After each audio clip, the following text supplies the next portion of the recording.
jumping on and knocking this out. This is a very important day for a lot of people, and I know you have some wisdom to share to help people navigate what's going on. And I want to thank you. You've been taking a ton of heat since last year at the peak when you're calling for that 20K. Everybody thought you were crazy, insane. And, we had that debate. I didn't think we would break that $30,000 level very easily, which it's been taking a while since the beginning of the year to crack that level. And you've been, holding strong on that 20K. So what are you looking at? Yeah. So, I mean, number one is this is what happens in bear markets. And what I mean by that is that, we saw the Terra Luna situation. We saw the UST collapse. Anything that's not made to be on a firm foundation, ultimately in bear markets, it's shown to be faulty, right? So now we're seeing Celsius. I think they're not allowing withdrawals right now, which is sending shockwaves. I mean, that's the equivalent in the crypto space of in the financial system. If a bank said, "Hey, you can't withdraw your money," I mean, that is not a good thing. Well, here's a bigger one. So the latest shoe to drop is Binance. Binance now has locked up withdrawals and not allowing people to take their Bitcoin off the exchange. Yeah, the one positive, and again, this could change, but the one positive I heard is that it was just based on some sort of glitch and that within 30 minutes, supposedly it was going to be fixed. If that's the case, that would be a positive. If it's not, then you're seeing Bitcoin going much, much lower. I mean, if this is an isolated Celsius incident, that's one thing. If it becomes something that many of these other crypto brokers have, then that's really, really bad. But I will tell you this. What we're seeing today in the price action is what I would consider blood in the crypto streets, which is just the same as blood in the Wall Street, kind of Wall Street period. This is where I start saying, okay, for a short-term bounce, it is starting to be likely. And again, it's scary, but you have to just kind of keep out the emotion and focus on the charts. And I'll show you here. Let me bring up the charts and take a look.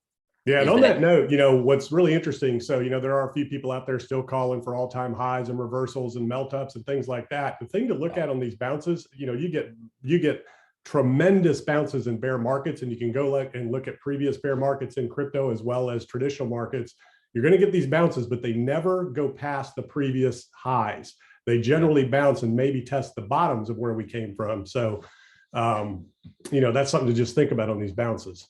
Yeah, absolutely. 100%. And what you can see here is that there's this little interim support right over here at around 23,000 or so. And that's kind of what we've been dangling right on top of. So that's your short-term support on Bitcoin. I ultimately still am holding strong that I think at the high end of a target, you're talking about this 20,000 marker here. So I still think we're going there. But again, generally, you don't go straight to these levels. It's very rare to see a collapse from where we were, at 32,000 or 31,000 a few days ago or a week ago down to 20,000 that quickly. Usually you get to a level, you bounce a little bit, then you flush again. Ultimately, I still think that we could go as low as 12,000.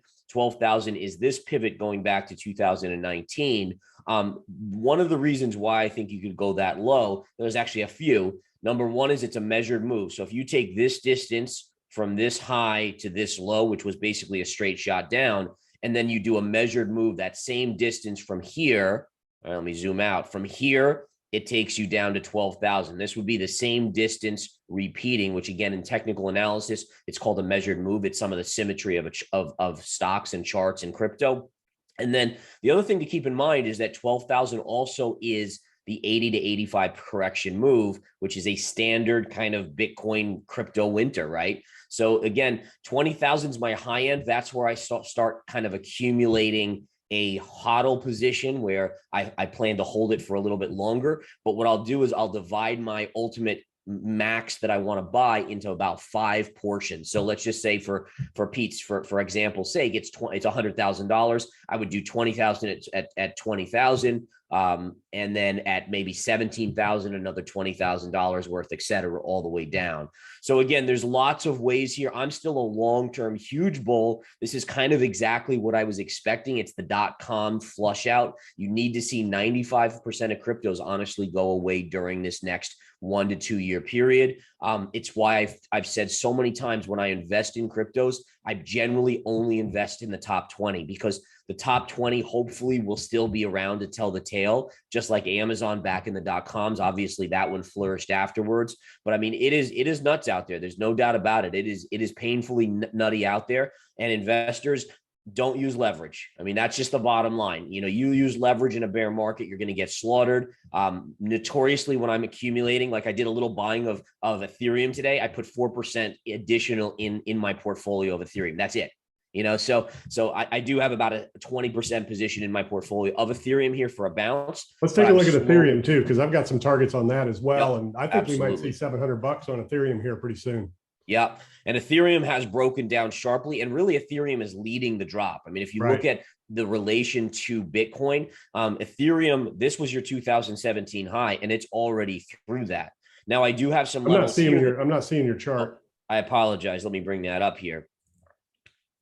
And all right, so here's your Ethereum chart. And again, you can see how it's leading Bitcoin. It's already taken out the 2017 highs right here.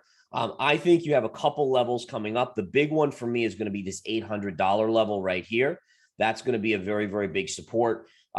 So again, basically below 1,000, I really start to think that there's good value here if you can say a cryptocurrency has value. No one thought it would go here. I mean, we were almost at $5,000. So at $1,000, you're basically down 80% on Ethereum, and we're getting awfully close to that, trading at 1225 right now. So yes.